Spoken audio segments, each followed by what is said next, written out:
Students, आज हमारे first year chemistry के चैप्टर नंबर 1 का लेक्चर नंबर 10 है। आज हम पढ़ेंगे लॉगरिथम के बारे में।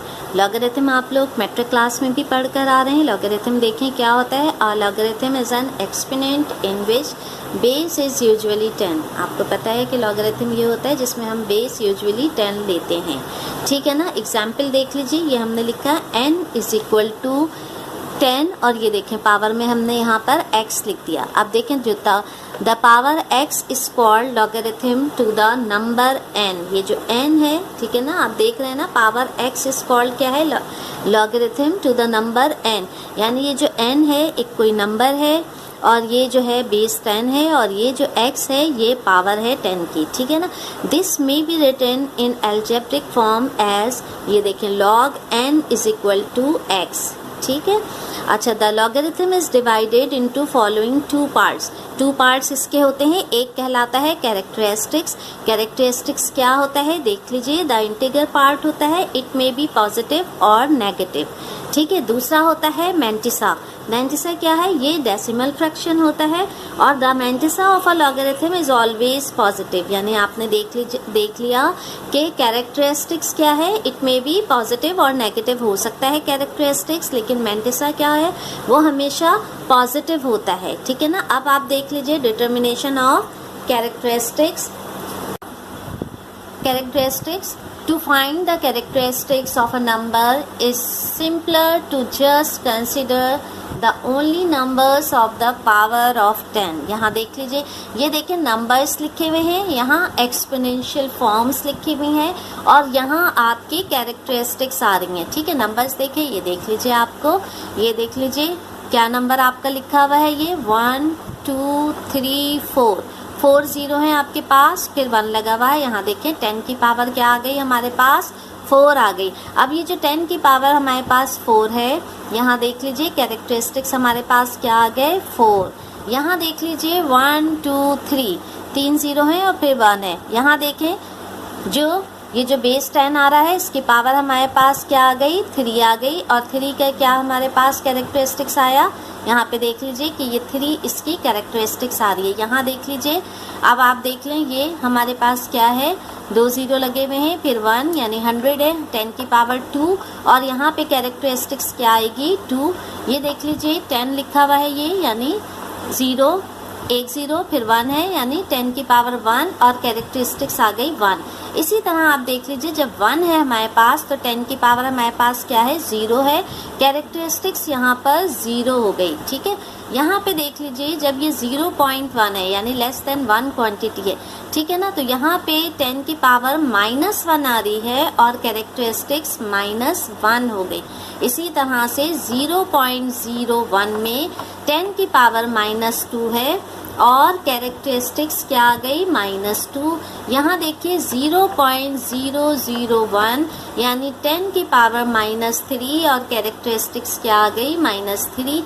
यहाँ देख लीजिए 0.0001 यानी जो 10 की पावर है वो -4 है, तो कैरेक्टरिस्टिक्स क्या आ गई हमारे पास, -4 आ गई। तो ये जो कैरेक्टरिस्टिक्स कोई भी नंबर गिवन हो और उसके बाद आपको उसकी कैरेक्टरिस्टिक्स मालूम करना, ये आपका MCQs में 1 नंबर का सवाल आ सकता है। इसकी भी आप लोग प्रैक्टिस कीजिएगा। इसके बाद मैंटिसा देख लीजिए। मैंटिसा होता है, ये डेसिमल फ्रैक्शन है, मैंटिसा डेसिमल फ्रैक्शन होता है और मैंटिसा जो है, the mantissa of a logarithm is always positive, ठीक है ना।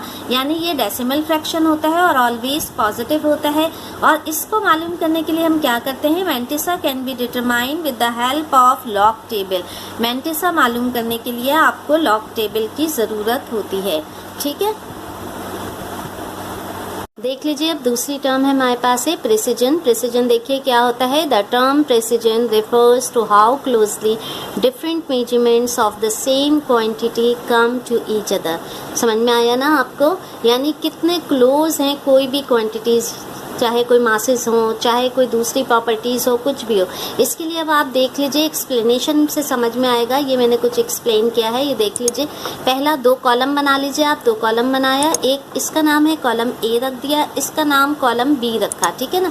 ये हमारे पास जो है बाय एनालिटिकल बैलेंस और बाय रफ बैलेंस, आपको पता है एनालिटिकल बैलेंस के ज़रिए जो हमारे पास जो पहला मास आया है कॉलम ए में वो क्या है 10.655 ग्राम, ठीक है ना। और जो रफ बैलेंस हमारे पास है उसमें हमारे पास मास कितना आया है 10.6 ग्राम, इसको हमने कॉलम बी का नाम दिया। दूसरी क्वांटिटी देखिए 10.655 ग्राम।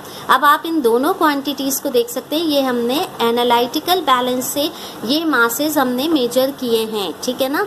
तो अब आप देख सकते हैं कि measurements are more close to each other. आप देख रहे हैं कि ये दोनों मासेस जो है वो बिल्कुल सेम है, इनमें कोई फ़र्क नहीं है। यानी पहला वाला जो मास है वो भी 10.655 है और दूसरा वाला भी 10.655 है। और जाहिर है जो बैलेंस हमने यूज़ किया है वो एनालिटिकल बैलेंस है, तो इससे आपने देखा कि बिल्कुल सेम आ रहा है। तो मेजरमेंट्स क्या है more close to each other, यानी बिल्कुल सेम है। लेकिन जब हम रफ बैलेंस पे आते हैं जो कॉलम बी है, तो हमारे पास जो पहला मास आ रहा है वो आ रहा है 10.6 ग्राम, लेकिन जो दूसरा मास है वो है 10.3 ग्राम, ठीक है ना। तो ये दोनों मासेस में देखें डिफरेंस है। तो measurements are less close to each other, ज़्यादा क्लोज नहीं है। तो ये देख लीजिए कि ये रफ बैलेंस से है और ये एनालिटिकल बैलेंस से है। तो ये 2 कॉलम हमने बनाए और दोनों में हमने इनका कंपेयर किया, तो हमारे पास क्या रिजल्ट आया। अब रिजल्ट देख लीजिए, measurements under column A are more precise than those of under column B, यानी ये वाली जो मेजरमेंट्स हैं ये मोर प्रिसाइज हैं और ये वाली जो है ये लेस प्रिसाइज हैं। समझ में आ गया कि प्रेसिजन क्या होता है। यानी प्रेसिजन क्या है कि प्रेसिजन को हम क्या कहते हैं कि how closely different measurements of the same quantity come to each other. यानी आप देख सकते हैं कि कितने क्लोज हैं वो क्वांटिटीज। जितने ज़्यादा क्लोज होंगे, इतने ज़्यादा क्लोज हो जाएं कि वो सेम ही हो जाएं तो वो ज़्यादा प्रिसाइज हैं, और अगर वो कम क्लोज हैं तो वो लेस प्रिसाइज हैं। मेरा ख्याल है आप लोगों को प्रेसिजन समझ में आ गया होगा। आप देख लीजिए कि दूसरा आप देख लीजिए एक्यूरेसी। एक्यूरेसी क्या है? The term accuracy refers to how closely an experimental observation lies to the true value, ठीक है ना। हमने यहाँ पे एक एक्सपेरिमेंटल वैल्यू देखा है हमने, और उसको हमने कंपेयर किया है एक्चुअल वैल्यू से। लेकिन ये है क्या? असल में ये सोडियम हाइड्रोक्साइड है और सोडियम हाइड्रोक्साइड की हम प्योरिटी चेक कर रहे हैं। हमने 2 लोगों को सोडियम हाइड्रोक्साइड बनाया है एक बीकर में, और उसको 2 पर्सन को, उस पर्सन का नाम हमने क्या रखा है, एक का नाम है पर्सन ए और दूसरे को हमने नाम दिया पर्सन बी। ये 2 पर्सन को हमने सोडियम हाइड्रोक्साइड दिया है कि वो कितने % तक प्योर है, आप चेक करके बता दें, ये हमारा सवाल है। तो अब देखें पर्सन ए ने क्या किया, एक्सपेरिमेंटल रिजल्ट पर्सन ए का आया है। जब उन्होंने सोडियम हाइड्रोक्साइड की प्योरिटी चेक की है तो क्या आया है 79.99%, ठीक है ना। और जो कि एक्चुअल वैल्यू है, यानी जो सोडियम हाइड्रोक्साइड प्रोवाइड किया गया था वो कितने % प्योर था, 80% प्योर था। तो रिमार्क्स क्या हुए, एक्यूरेट वर्क किया है पर्सन ए ने, यानी पर्सन ए को जो सोडियम हाइड्रोक्साइड गिवन था वो 80% प्योर था। और जब उसने एक्सपेरिमेंट करके सोडियम हाइड्रोक्साइड की प्योरिटी चेक की तो उन्होंने 79.99% प्योर बताया। तो हम रिमार्क्स क्या लिखेंगे, एक्यूरेट वर्क है। लेकिन जो पर्सन बी है, इन्होंने एक्सपेरिमेंट करके उसी सोडियम हाइड्रोक्साइड की प्योरिटी बताई है 60%, और जबकि एक्चुअल वैल्यू क्या थी, 80% प्योर था वो। तो इसका मतलब ये है कि ये नॉट एक्यूरेट वर्क है, यानी पर्सन बी ने जो एक्सपेरिमेंट किया है वो एक्यूरेट नहीं है। तो अब मेरा ख्याल है आपको एक्यूरेसी समझ में आ गई होगी कि इसको एक्सपेरिमेंटल रिजल्ट को जो है वो कंपेयर किया जाता है एक्चुअल वैल्यू के साथ, और फिर हम देखते हैं कि किसका एक्यूरेट वर्क है। तो यानी the term accuracy refers to how closely an experimental observation lies to the true value, यानी ट्रू वैल्यू से एक्सपेरिमेंटल वैल्यू को कंपेयर करके देखा जाता है।